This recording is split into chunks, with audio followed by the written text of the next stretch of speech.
It's not only news, it's science breakthroughs. Tomorrow's technologies. Advanced medical techniques. It's a glimpse into the future where we discuss artificial intelligence, earth and energy, enhanced humans, future society, health and medicine, space, robots and machines. Welcome to Science Bytes with Joe and Craig. Today is Thursday, July 16, 2020. This is the time of the year when Craig and I are out in the morning and we hear the sounds of the woodpecker friends on a tree or a telephone pole. Most of the time we can spot them clinging to the side of a tree and sometimes sideways or upside down. Then they peck the tree, still wondering how they don't get a headache. That got us thinking about the science behind the woodpecker's ability to peck wood without damaging themselves. For woodpeckers, a thick skull is no insult. New research shows that a strong skull saves these birds from severe brain injury. Woodpeckers' head-pounding pecking subjects them to enormous forces. Listen to this. Woodpeckers slam their beaks against the wood with a force 1,000 times that of gravity. If you aren't sure what that means, let's compare this with the Air Force tests in the 1950s. The Air Force pegged the maximum survivable G-force for a human at around 46 times that of gravity. That is a difference of 954 times that of gravity. Researchers have previously figured out that thick neck muscles diffuse the blow, and a third inner eyelid prevents the bird's eyeballs from popping out. Now scientists from Beihang University in Beijing and the Wuhan University of Technology have taken a closer look at the thick bone that cushions a woodpecker's brain. The woodpecker's brain is surrounded by dense plate-like spongy bone. At a microscopic level, woodpeckers have a large number of tiny beam-like projections of bone that form the mineral mesh that makes up this spongy bone plate. These microstructures act as an armor protecting the brain. Evolution did not stop with the neck muscle and the thick skulls. The woodpecker's beak contains many microscopic rod structures. The bird's beak is adapted to deform during pecking, absorbing the impact instead of transferring it towards its brain. Researchers are bringing this discovery a step further, as their findings could be important to preventing brain injuries in humans. According to the Center of Disease Control and Prevention, each year more than 1 million people in the United States sustain and survive traumatic brain injury.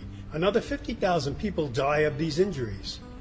Understanding the microstructures of the woodpecker skull could help scientists develop a better protective headgear for sports and dangerous work. Now, if you thought woodpeckers were fascinating just because of their thick skulls, strong neck muscles, and unusual beak structure, they have another amazing feature about them. The tongue of a woodpecker, often covered with backward-facing barbs or sticky saliva, can be extended a considerable distance to dislodge ants and insect larvae from deep crevices in wood and bark. For storage, the tongue curls around the back of the head between the skull and the skin.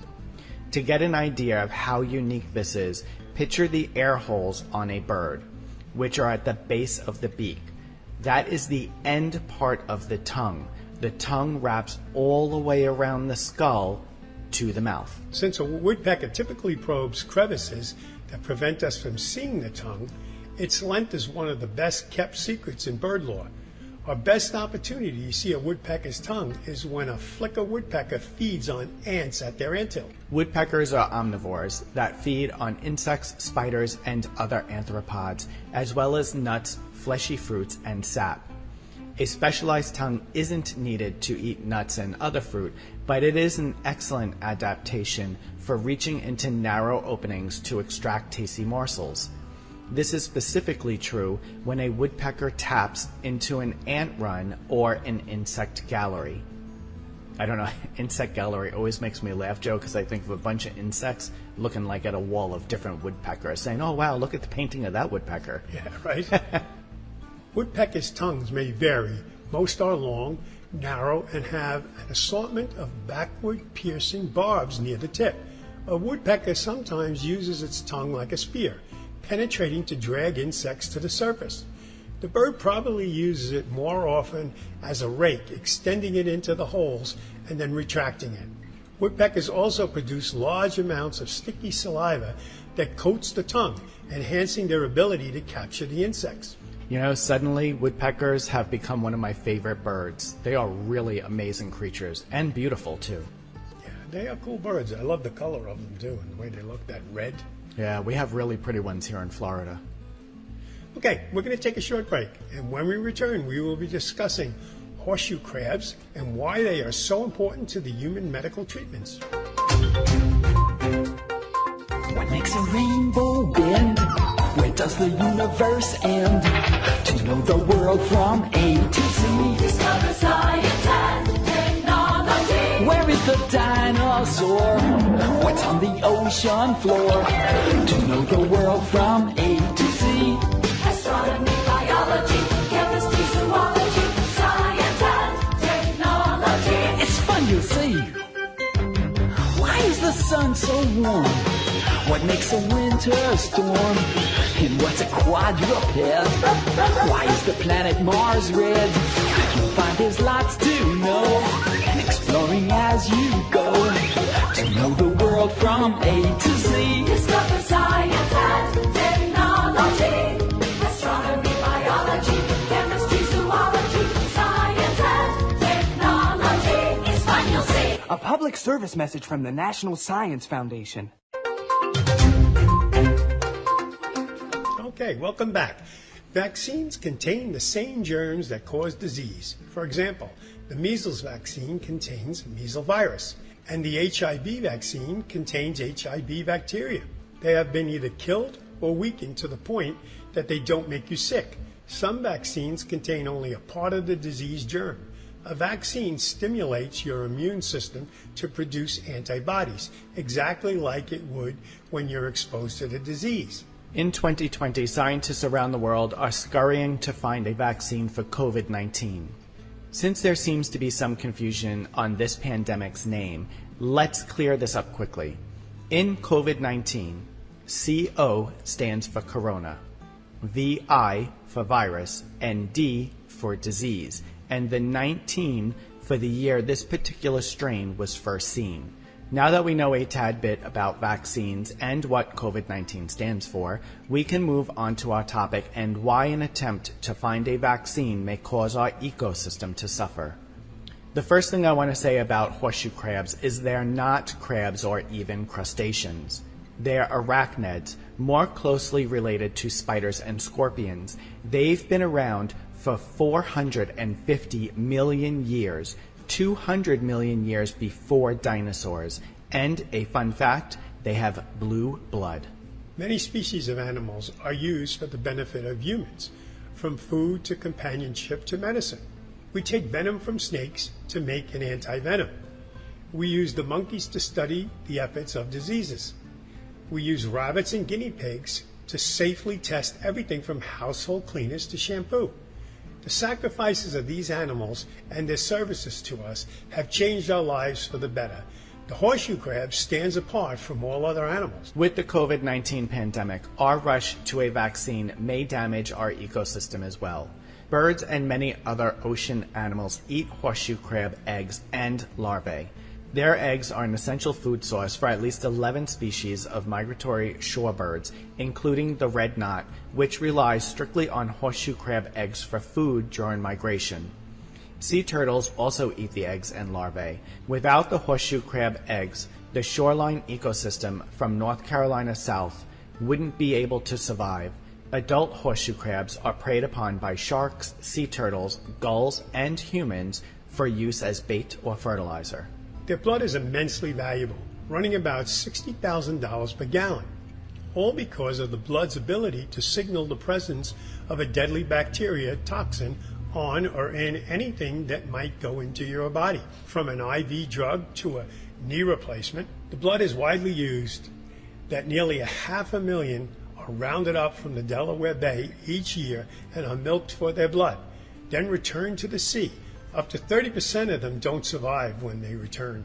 Horseshoe crab's milky blue blood provides the only known natural source of limulus amoebocyte lysate, a substance that detects a contaminant called endotoxin. Even if tiny amounts of endotoxin make their way into vaccines, the result could be deadly. This applies to injectable drugs and other sterile pharmaceuticals, such as artificial knees and hips that Joe mentioned a moment ago. Pharmaceutical companies around the world rely on these crabs. When you think about it, it is mind-boggling that we rely so heavily on this primitive creature. In 1956, medical researcher Fred Bang noticed another strange characteristic. When horseshoe crab blood interacts with endotoxin, cells called amoebocytes clot and form a solid mass.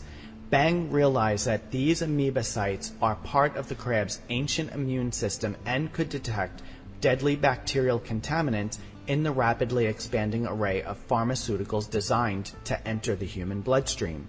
Scientists eventually figured out how to use the amoebocyte lysate to test drugs and vaccines, and in 1977, the U.S. Food and Drug Administration approved horseshoe crab lysate for this use. In 1990, biologists estimated 1.24 million crabs spawned in the Delaware Bay, a main egg-laying spot and prime collection point for the pharmaceutical companies. By 2002, that number had dropped to 334,000. In recent years, numbers of the Delaware Bay spawning crabs have hovered around the same amount, with the 2019 survey estimating about 335,000. The COVID-19 pandemic canceled the 2020 crab count.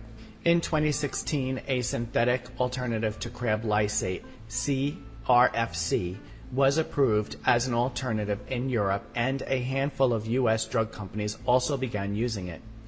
But on June 1, 2020, the American Pharmacopeia, which sets the scientific standards for drugs and other products in the U.S., declined to place RFC on equal footing with crab lysate, claiming that its safety is still unproven.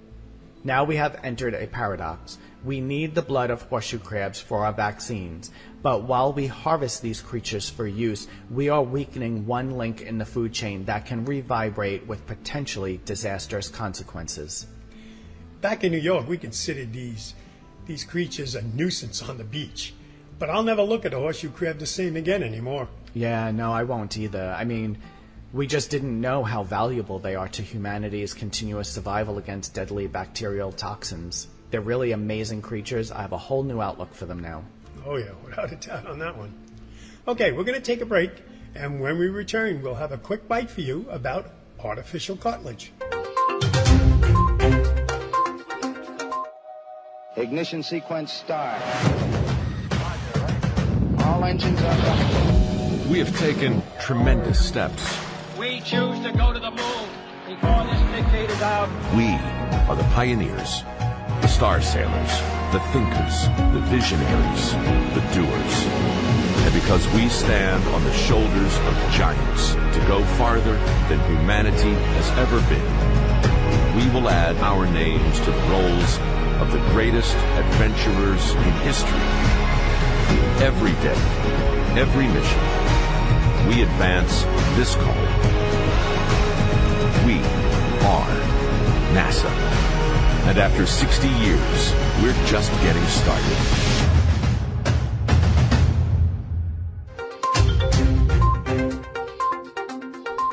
Okay, we're back for our quick bite. The knee is the largest joint on the body, and having healthy knees is required to perform most everyday activities. The knee is made up of the lower end of the thigh bone, the upper end of the shin bone, and the kneecap. The ends of these three bones are covered with cartilage, a smooth substance that protects the bone and enables them to move easily within the joint. Needless to say, the knee is an essential part of the human body. The dream of replacing such a vital part became a reality when the first knee replacement surgery took place in 1968. Since then, many improvements have increased their effectiveness. Total knee replacements are one of the most successful procedures in all of medicine.